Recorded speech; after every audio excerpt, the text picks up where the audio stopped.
How's it going, guys? Welcome back. My name is Damien, bringing you my review for Arrow Season 3, Episode 1.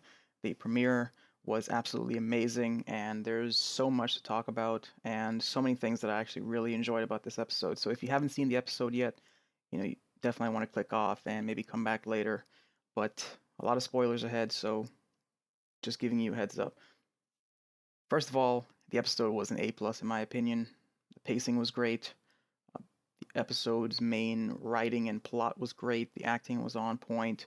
There was a lot of things that they did, introducing new characters, and of course Oliver and Felicity, which was a huge focal point actually of the episode, which was great. I enjoyed seeing that. They had a lot of scenes together, and overall, just a great episode that leads up to an ending that is amazing and it's going to leave a lot of questions. It also sets the tone for Laurel, who is going to become Black Canary at some point. There was anyway. Before I get into all of that, let's do my top five and pretty much just talk about the episode because there was just a lot happening. So number five for me personally was Roy.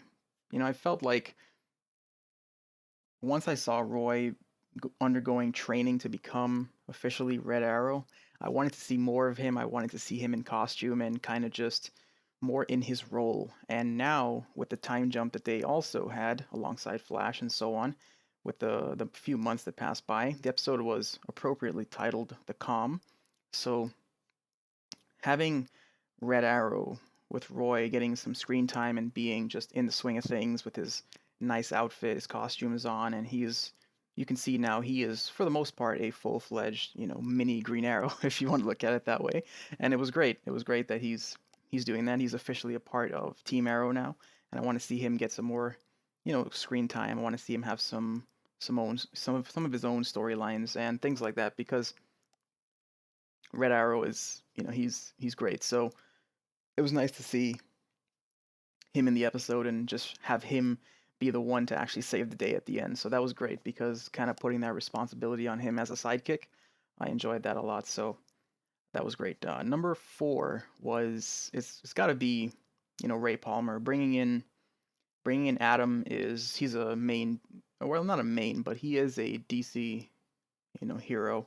So and having him be introduced as trying to acquire Queen Industries and so on, or Queen Consolidated, excuse me. But yeah, having him come in, he's going to be one of the, I guess you can look at him as he's going to be an anchor of certain storyline throughout the season. So that's really, really great. And, there's a lot of new characters that they brought in or that they're going to be bringing in overall, having Peter Stormare as, the new Count Vertigo, having all these new characters that they introduce, and as well as some of the side characters getting some more screen time. There's a lot that's going to be happening. So I enjoyed him as so he's definitely my number four. I'm glad they brought him in because having, some other characters in there to kind of fill the good guy role, even though he may not be, 100%, perceived as the good guy to start off. It'll definitely develop, and I'm interested to see how he's gonna like as far as the Atom perspective is concerned. How does that factor in? Because who knows what kind of I haven't really followed too much on Adam and his introduction as a character, but I'm gonna read up some more and see exactly just what kind of role he's gonna play this season. So that's really really great. Number three, the Star City reference, because this is continuing with Ray Palmer again. Star City is what it's known as, and Starling City always took me by surprise. So his Ray Palmer's new vision that included Star City was a great reference, and it's also something basically talking about the 5-year crusade that Oliver Queen goes on to basically protect and rebuild and bring Star City from where it was to a city that can prosper and so on. So that was a great reference as well. Uh, it was nice. Number three really it was more of a personal small one, but number two and number one are kind of like a coin toss because no matter where I place Oliver and Felicity here, it basically leads into the fact that they're going to have more scenes together, they're going to have more moments together. But their first kiss was, it was great, and I'll say that. So it was a long time coming, and I want to put them at number two just because of the ending, but it's hard to really, because they had so many scenes together, and I just love the way their chemistry on screen. It's just great, and they just have their dynamic. They work well together, and their first date, kind of having that conversation, and just her being her usual self with her one-liners and her, comedic approach in some ways, but also witty, of course. So you look at that dynamic, and they just had a lot of screen time together. So it's hard for me to, you know, push them down to number two, but I'm going to have to do it just for this episode because even though their scenes were amazing and they finally had their first kiss, number one will have to go to Sara Lance dying at the end of the episode. It is confirmed that she is dead because even in the promo you can see they're having a funeral for her. As to who put the arrows in her, there's some debate about that. We'll see as the episodes or as the story continues to unfold. But Sara Lance dying, I did not expect it this soon.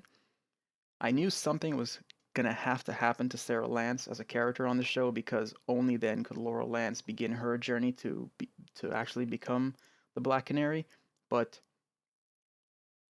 I will say I was very surprised that it happened the way it did at the end of the first episode because when she came back, I thought maybe they'd have some more screen time for her in the next few episodes. I didn't think they were going to go this route. So this is interesting, a surprise to me. I generally keep off of any kind of spoilers for Arrow, so I like to, kind of be surprised 100% and watch all the episodes as they unfold. So that takes the number one spot, guys. Sara Lance dying, it is going to affect Laurel in a huge way. It's going to have a very, very big impact on our life, and I look forward to see what is going to happen, as the season continues on. So yeah, if you enjoyed my review, if you like this kind of thing, be sure to subscribe. I'll be doing Arrow, Flash, the originals, and the Vampire Diaries officially. Those are the four shows I plan to cover right now. You can feel free to subscribe, leave likes on the video, comment down below your thoughts on the episode. If you want to see scenes of Oliver and Felicity, I uploaded them on my TV show clip channel. You can feel free to go over there and check those out. I'll have a link in the description, or maybe a link on screen, or maybe both. So thank you guys for watching. Hope you guys enjoyed Arrow. If you don't watch Arrow, you need to start. It is amazing.